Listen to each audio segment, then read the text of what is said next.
everyone, welcome to PCA's YouTube channel. Be sure to like and subscribe if you enjoy the video. It's a treat for us today. We haven't been out and about in Maryland for quite some time, and today the sun is shining and we've got GT cars all around us. How much better can this get? Today we're going to be talking about GT2 RS, GT2 RS Clubsport, and the GT3 Cup. We're here at TPC Racing. Owner Mike Levitas is going to show us around these cars, and we're going to learn how similar they are and how very different they are and what they bring to the table. All right, so we're in the garage. We're about to get down and dirty with this GT2 RS Clubsport. So Mike, thank you for having us. It's a little different nowadays the way we do these videos. We got to keep our safe distances. And we are keeping that distance. We are keeping our distance, but the enthusiasm's the same. We're going to take a close look at the GT2 RS Clubsport. Only, I believe, 200 of these made, 700 horsepower, and suspension and stripped out interior of a true race car, but made available, as the name states, Clubsport, made for club members to take to a track day event and have the ultimate track day weapon. So with that, I'm going to turn it over to Mike and let him show you the car. Howdy everybody, I'm Michael Levitas, TPC Racing, and I'm going to give you a guided tour of the new GT2 RS Clubsport, the GT2 RS road car, which we've got a couple of them out here. And then as well, we're going to do a bit of a comparison to the factory GT3 Cup, which is on the lift next to it. And even though this is a Gen 1 Cup, the similarities are pretty striking, but the differences are great enough in between the model of cars. So what we'll really start with first is the Clubsport model. And this is Porsche's ultimate track day weapon. Just a venerable car that just packs a lot of punch, does it all. It's got the chassis of a GT3 Cup on a little bit of steroids, a little more tunable. It's got a little more tire underneath of it. You can get some more grip. Right now we're getting ready to outfit this car with an SRO package, which gives us even more tire. You'll notice all the carbon bits are even different than a Cup car. So even though we're carrying two monster intercoolers in the back of it, you'll see one on each side through the fencing. And those are each intercoolers. They look like radiators, but they are intercoolers, and the charge air temp will stay about as close to ambient as you want to possibly get during race condition. And to make up for the weight of this, along with two turbochargers, they've gone ahead and put more carbon fiber into the car to reduce the weight, especially in the back of the car. The beauty of the GT2 RS is the running cost as compared to even a factory Cup car, which is more of the race car carrying a Ricardo race box and two different engines, one being the old Metzger Gen 1 engine that was found in the 997 all the way up to 2016, and then the 17 and up car, which carries the new GT3 engine, which comes in the GT3 street car.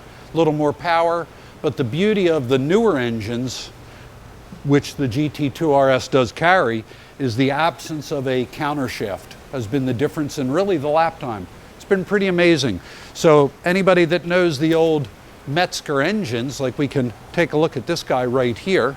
So this being a Metzger, you'll notice the position of where the crankcase is. That's good view. Versus the crankshaft. And there's a huge space in between because that's a countershaft, and the countershaft drives these chains that are the timing chains which operate the camshafts. So that's the drive system for the camshaft. So this space difference, which is a good 85 millimeter, that's not on these Gen 2 cars.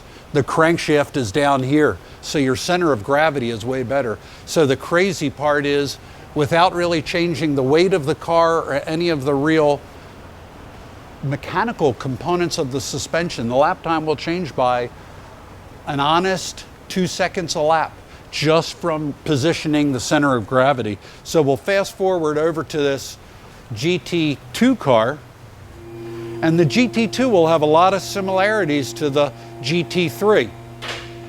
absence of countershaft, better center of gravity. Because you got to remember, not only is the crankshaft a better location, but the center line of the cylinder is in a better location as well. That's the beauty of a Gen 2.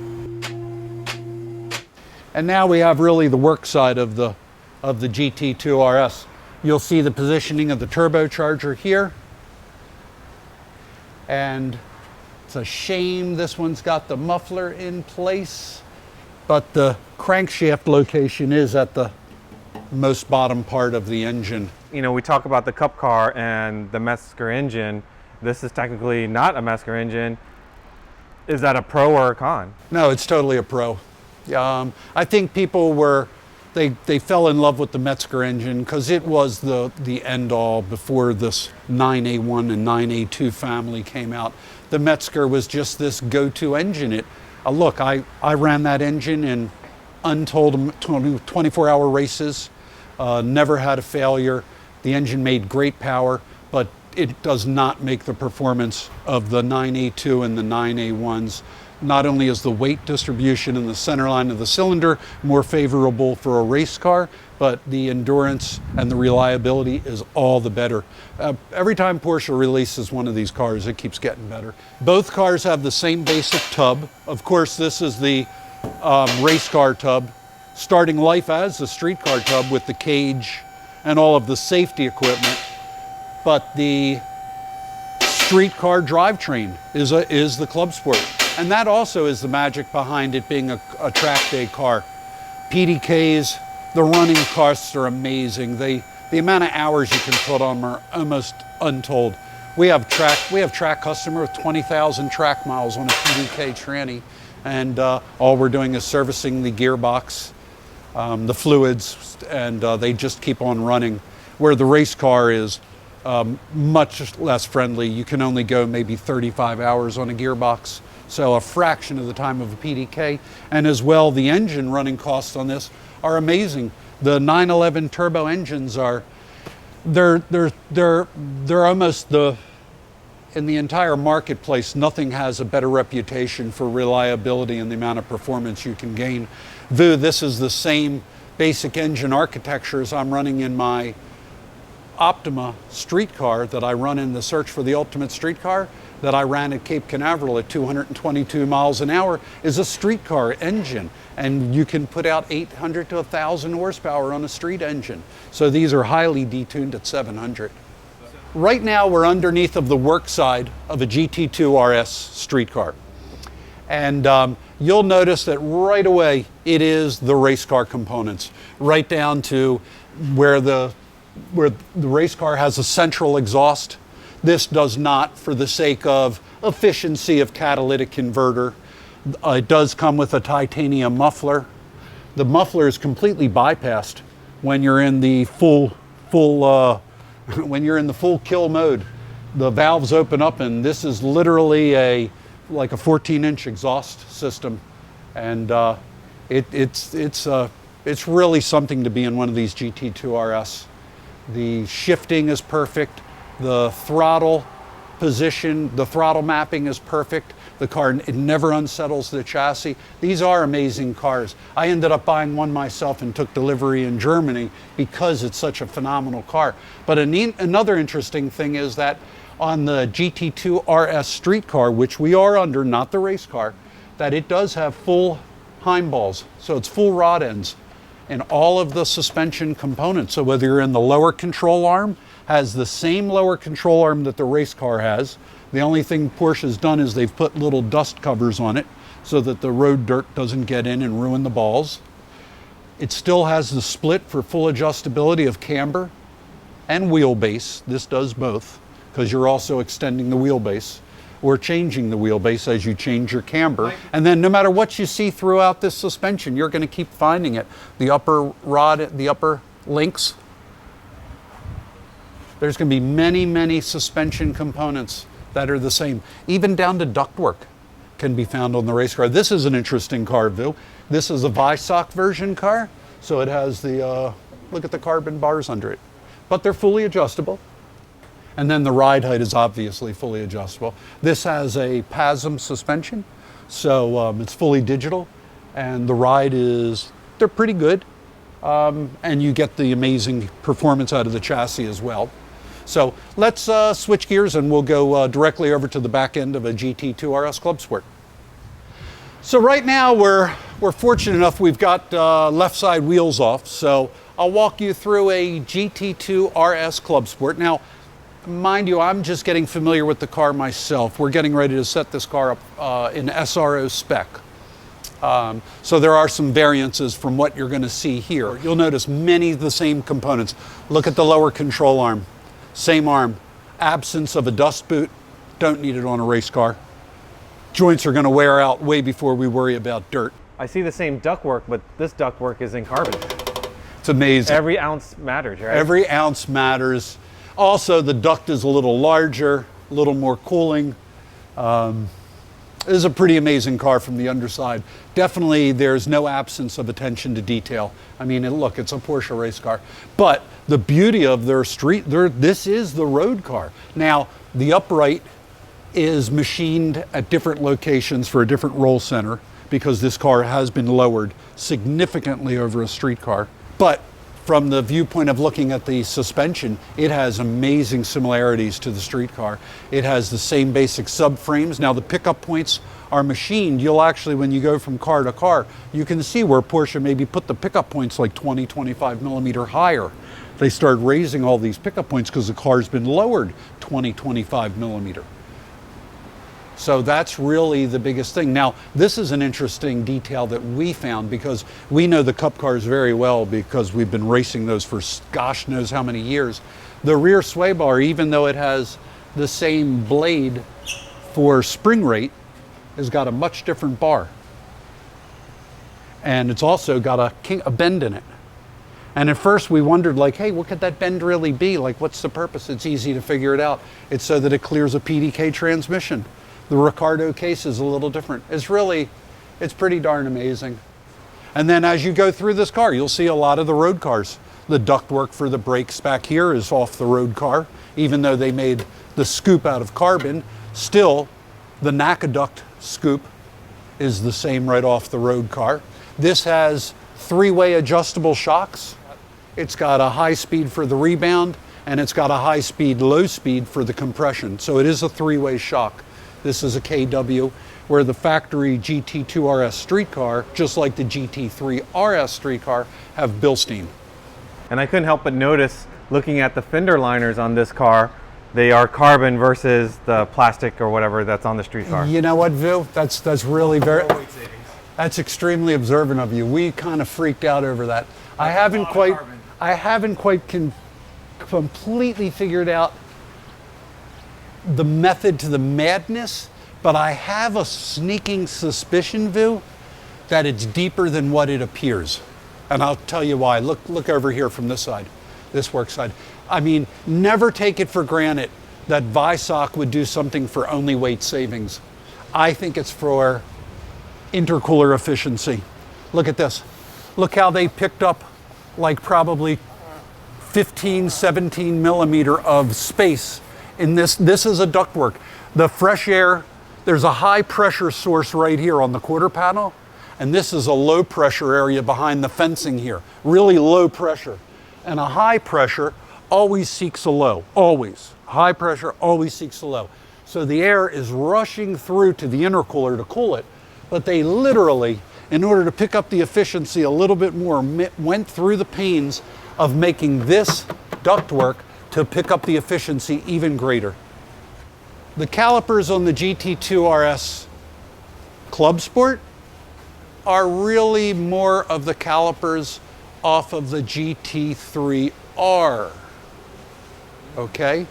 So this would be more like the VLN cars, like that would run in Germany. It's an endurance caliper. It's a very rigid caliper. Not so much different really in the Cup for the rear. The PFC caliper that was the contracted caliper for Cup is an amazing rigid component, works great. They chose to change it to the R because as well where the GT3 Cup has a 30 millimeter rotor on the rear. I believe that, now I believe this is 32 millimeter for endurance. This is more of a front rotor on the rear for, you gotta remember, this baby, this car, lucky to have 220 at the tire on a good day, right? Here you got 620. So you're probably putting 10 more miles an hour into the brake zone. So you need a lot of rear braking, and it's got to hold up under some serious heat. So that's why they went to this braking. One thing not to be overlooked in the braking system that's very urgent is the way that the rotor is driven. Conventionally, a lot of times you'll see where they'll have bolts and maybe a flangeable spring washer so that the rotor floats. The problem is that when you have all the bolts around it, as the rotor heats up, it severely distorts by like huge amounts, and then the rotor impinges on the bolt and it's no longer floating. Hence the drive dogs. See how the drive dog goes in? So as this rotor is expanding, it floats even more. And you'll notice the same exact technology in the GT3 Cup. Oh, yeah. You can even hear it floating. You see the drive going up? Yeah. These bolts do not hold it together. These bolts only hold a big like washer on the back that just, but the drive dog goes into a cutout. And no matter how, keeps it in place. And even if it expands or contracts, it still floats. It still floats. And this is the only design that works. And PFC, really, this was the first Porsche to have this drive dog, and we carry this now on all of our cars that we build. We only run this type of drive mechanism, and you can see that Porsche only does what's best. And they carry through it right into the Clubsport series cars. Now, one thing not to neglect on the technology that's in the GT2 RS street car, you know, it maintains the PASM damper.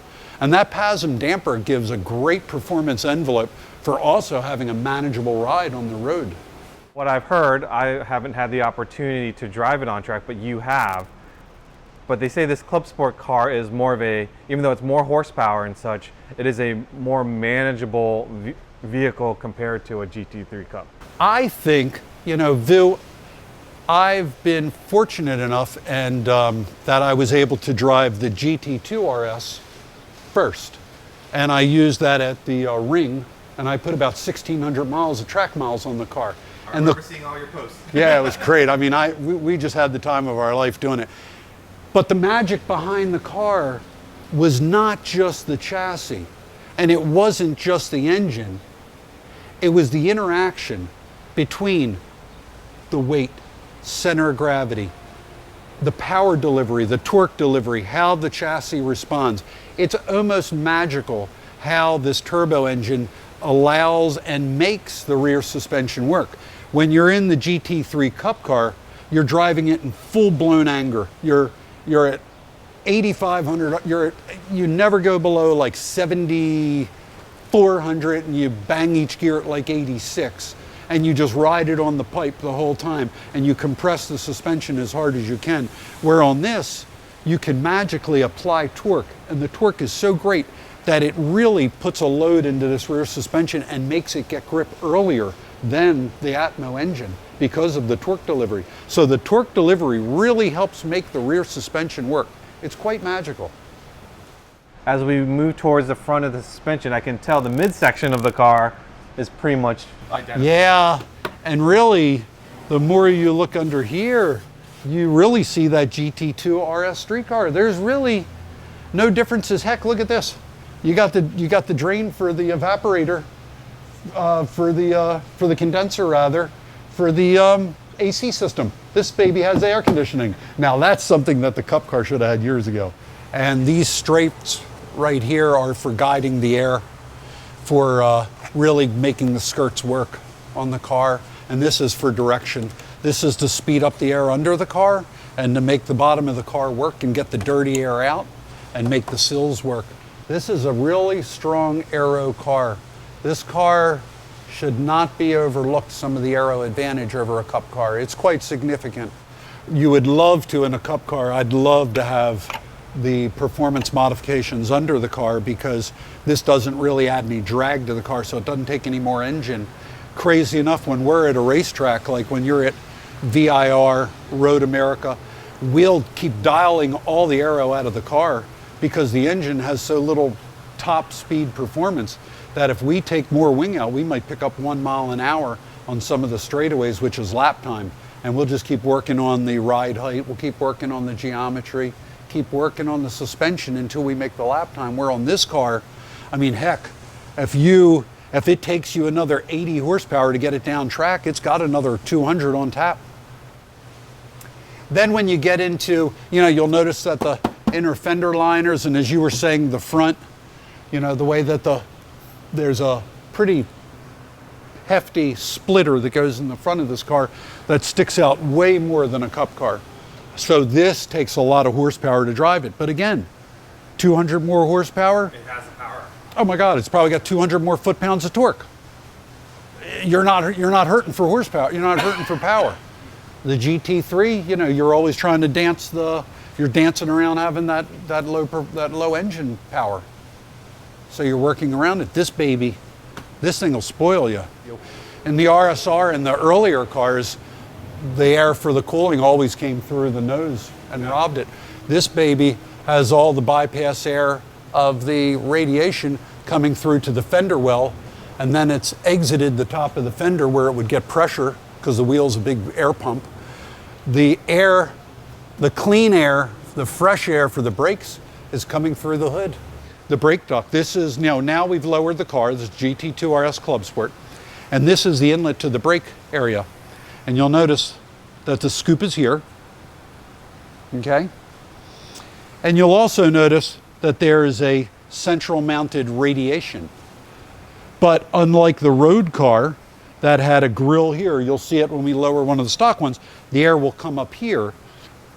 It's functional, but no, it is not as aggressive as this, but the purpose is not just to increase the cooling, which it does, and it's unbelievable the difference in the efficiency.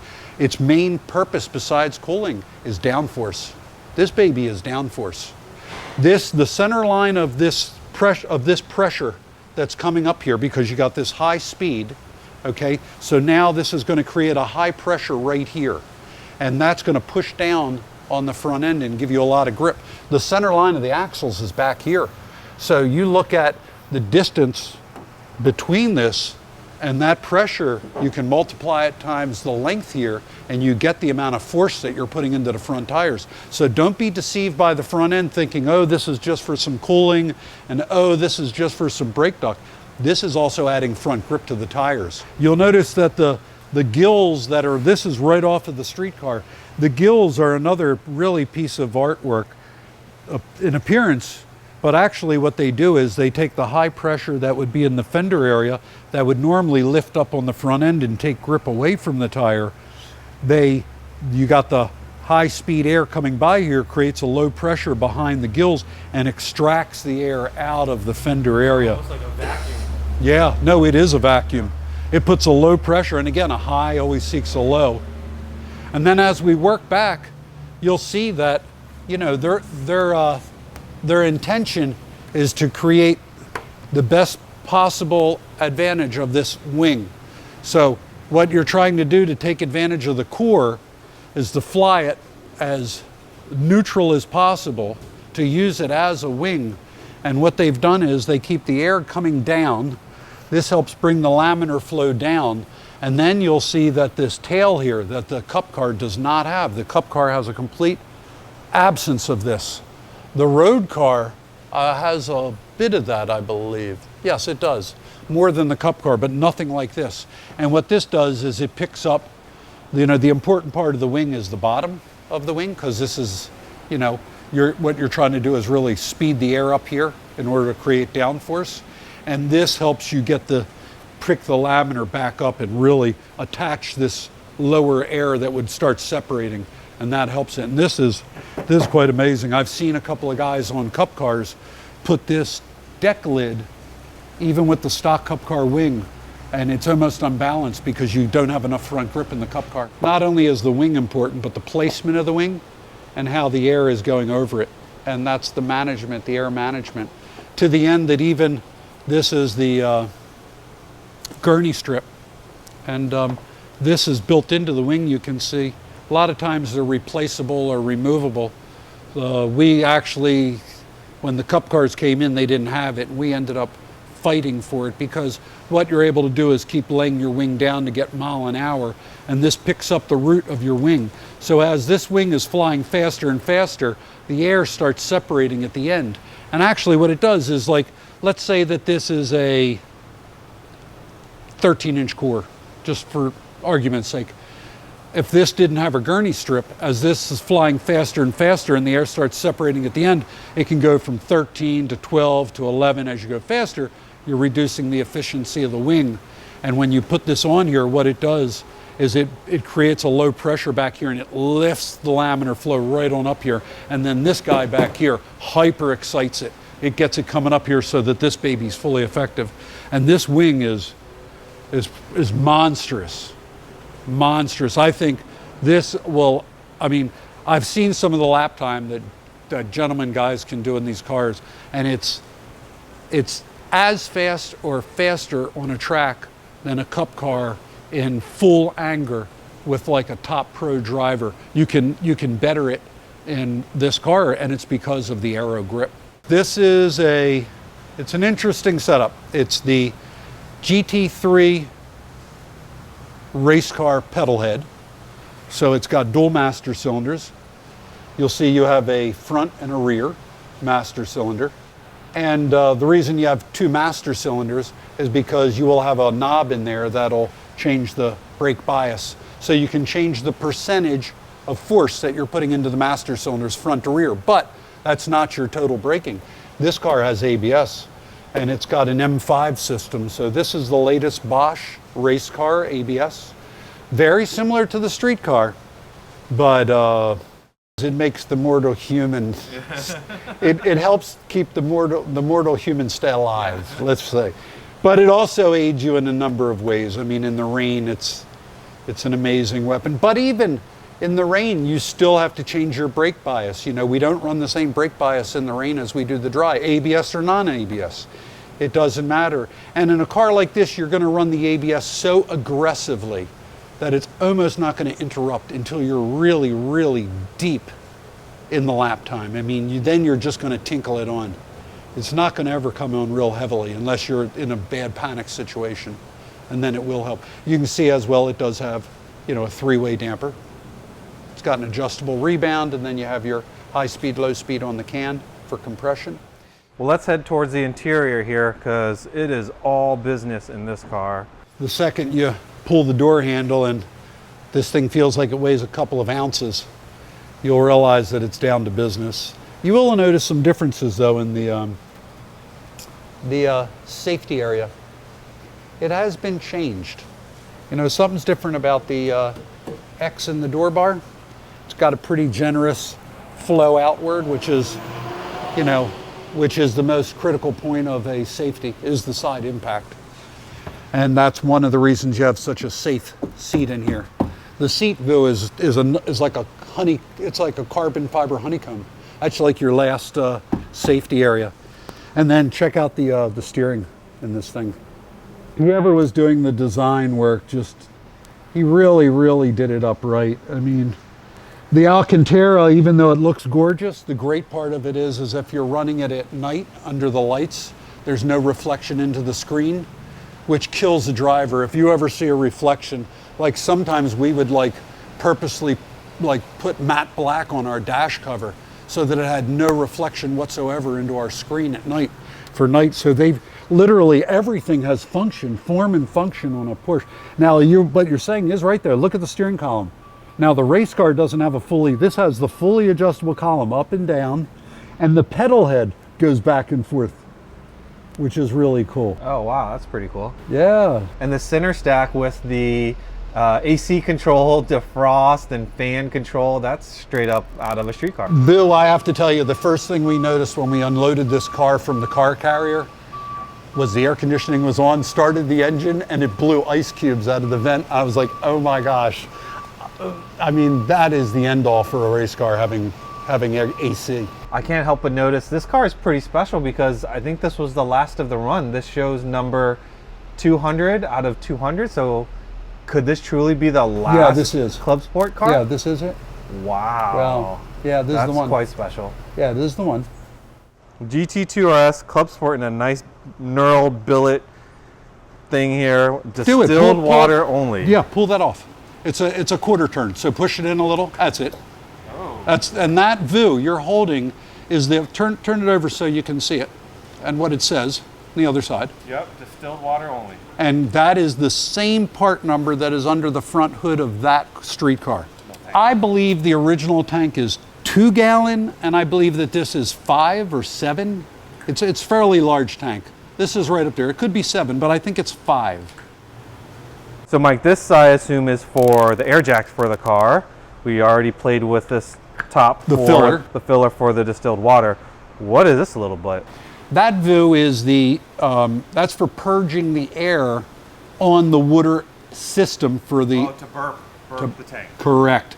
In case you ran your tank out of water and you got a big air bubble in it, you'd put a tool in there, you turn the pump on, there's a switch inside to turn the pump, and you burp. As soon as the water starts coming out, boom, you back out on the track.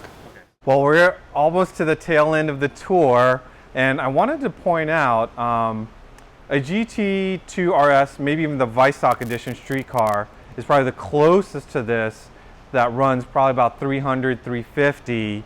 This car was introduced to the public. They could buy it for about 500.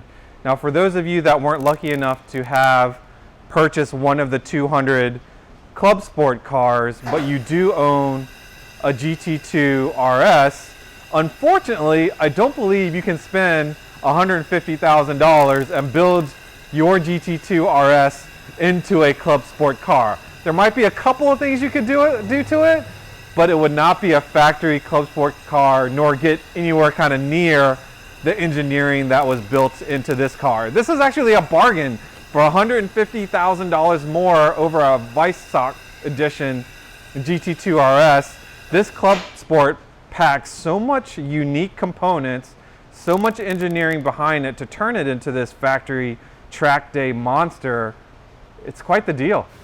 Vu, your point is exact. I mean, we've had customers for years wondering how can they take their 991.2 turbo and turn it into a GT2, and it's the same argument.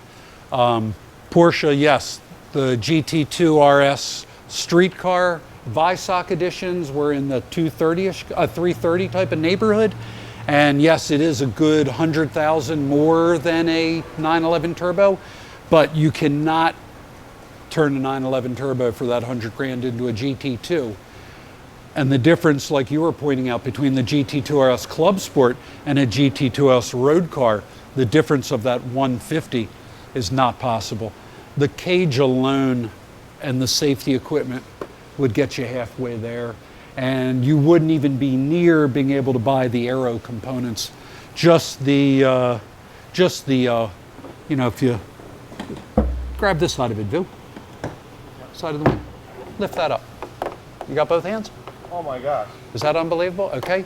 Not that strong. This is just that light. to get just this component in the wing, you're the other half there. You're still missing all the front end components. You're still missing the brakes. You know, you've got like $20,000, $30,000 worth of brake components on the car. So. And another thing to note is you can't simply buy these parts. You have to have the correct VIN to be able to buy these parts from Porsche Motorsport.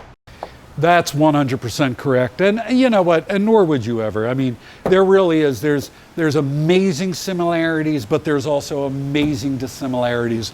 You know, the similarities really end at the road parts, the road components. The rest of the parts in here are pure Porsche, pure racing.